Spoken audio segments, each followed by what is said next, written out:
Subscribe to Dr. Saima Shahid's YouTube channel and hit the bell icon. السلام علیکم۔ زندگی کے مسائل سے لڑتے لڑتے تھکے ہوئے لوگ جب ان کے حل کے لیے نکلتے ہیں، اللہ کی رحمانیت پر بہت پیار آتا ہے کہ اس نے بہت پہلے، یعنی آج سے 1400 سال پہلے، ہمارے تمام مسائل کا حل نور ہدایت کی صورت اس دنیا میں اتار دیا تھا۔ یہ ہماری کوتاہی ہے کہ ہم اسے بر وقت نہ پا سکے۔ نور ہدایت یعنی اللہ کا کلام، قرآن مجید، فرقان حمید، اور دوسری ہستی میرے نبی پاک صلی اللہ علیہ وسلم کی ذات، جو اپنی سیرت، اپنے افعال اعمال میں گویا قرآن پاک کی چلتی پھرتی عملی تفسیر تھی۔ ہدایت کے اس نور کو اس دنیا میں اتارنا، اور نہ صرف یہ کہ اتارنا بلکہ اس کی خاطر خواہ حفاظت کا انتظام بھی کرنا، رہتی دنیا تک کے انسانوں کے لیے اللہ پاک کا احسان عظیم ہے، اس میں کوئی شک نہیں۔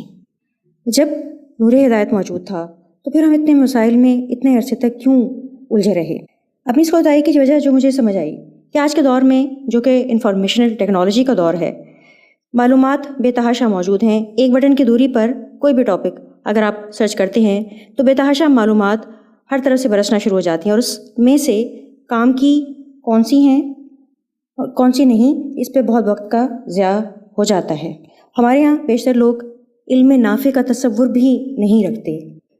ہم انسان اس دنیا میں محدود مدت کے لیے ہیں، محدود صلاحیتوں کے مالک ہیں۔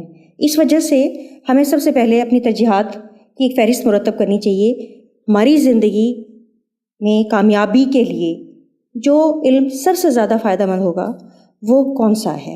ایک مسلمان کی حیثیت سے وہ علم جو مجھے اپنے رب کی پہچان کروا کر اس کی رضا کو جاننے اور حاصل کرنے کا طریقہ بتائے، اور جو میرے نبی کی اطاعت کرنے میں میری مدد کرے۔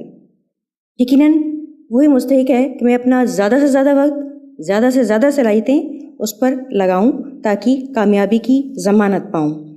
ہاں، اللہ سبحانہ تعالیٰ نے اس کائنات کو بنا کر اس میں بہت سے پوشیدہ راز اور ان کی نشانیاں بھی ہمیں عطا کی ہیں، اور انسان کو بنا کے جو اس کو صلاحیتیں عطا کی گئی ہیں اور جو صفات ہیں، ان کے نشانیاں بھی ہمیں اس نور ہدایت میں ملتی ہیں۔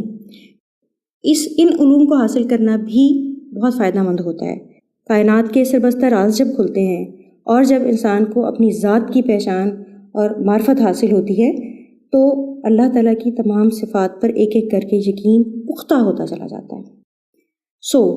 علم نافع ہی وہ علم ہے جس کے بارے میں ہمارے نبی پاک صلی اللہ علیہ وسلم نے دعا کی تھی، رب زدنی علما، اور جسے ہر مسلمان مرد اور عورت کو پر حاصل کرنا فرض کیا گیا ہے۔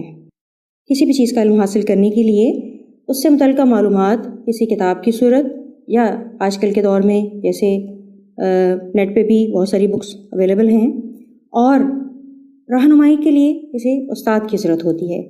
یہ کام بھی انٹرنیٹ نے کافی آسان کر دیا ہے۔ میری حقیر رائے میں ہمیں جب بھی قرآن پاک کا مطالعہ کرنا ہے، یہ ذہن میں رکھنا ہے کہ جس ترتیب سے قرآن پاک کو نازل کیا گیا تھا، یہ اس ترتیب سے نہیں بلکہ نبی پاک صلی اللہ علیہ وسلم کی ہدایات کے مطابق دوبارہ ترتیب دیا گیا تھا۔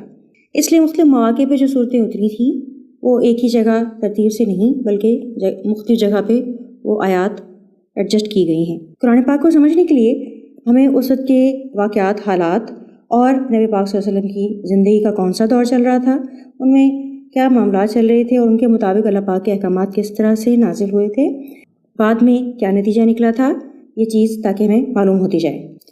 چونکہ کتابیں پڑھنے کا عمومی رجحان کافی کم ہو چکا ہے، چنانچہ جو لوگ آغاز کریں گے کتاب پڑھنے کا، ان کے لیے شروع میں مختصر اور آسان ترجمہ قرآن اور اس کے ساتھ مختصر مگر جامع سیرت نبوی پر مشتمل کتاب کا مطالعے میں ہونا بہت فائدہ مند ہوگا۔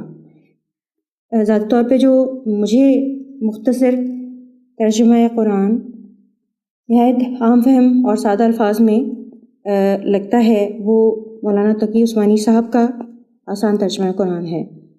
اور نبی پاک صلی اللہ علیہ وسلم کی سیرت پر بہت ساری کتابیں ہیں، لیکن ایک کتاب جو بہت مختصر لیکن بہت جامع ہے وہ شفیع الرحمان مبارک پوری صاحب کی الرحیق المختوم ہے، جو انگلش اور اردو دونوں زبانوں میں دستیاب ہے۔ میرا خیال ہے کہ اگر ان دونوں سے آغاز کیا جائے تو بہت مناسب رہے گا۔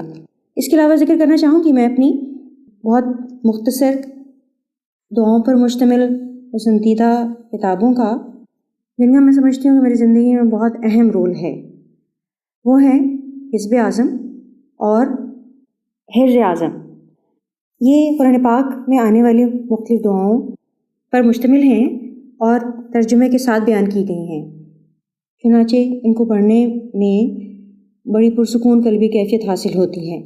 یہ آپ سے گزارش ہے کہ آپ جب بھی سیرت مبارکہ کا مطالعہ شروع کریں، بے شک تھوڑا تھوڑا کر کے پڑھیں، لیکن کوشش کریں کہ محض پڑھنے کی حد تک بات نہ ہو۔ اپنے دل و دماغ پر ہمیں اس وقت یہ طاری کرنا ہے کہ ہم اس وقت اس منظر میں موجود تھے اور وہ واقعات، تمام تر کیفیات ہمیں اپنے دل پہ اترتی محسوس ہوں۔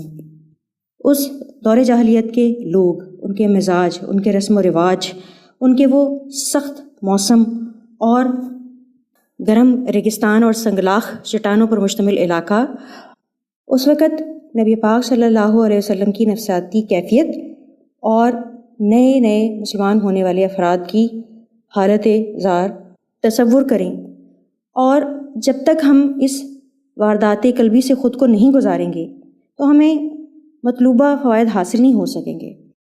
اگر ہم یہ کیفیت حاصل کرنے میں کامیاب ہو گئے تو یقیناً اس کے بعد ہماری زندگیاں بدل سکتی ہیں۔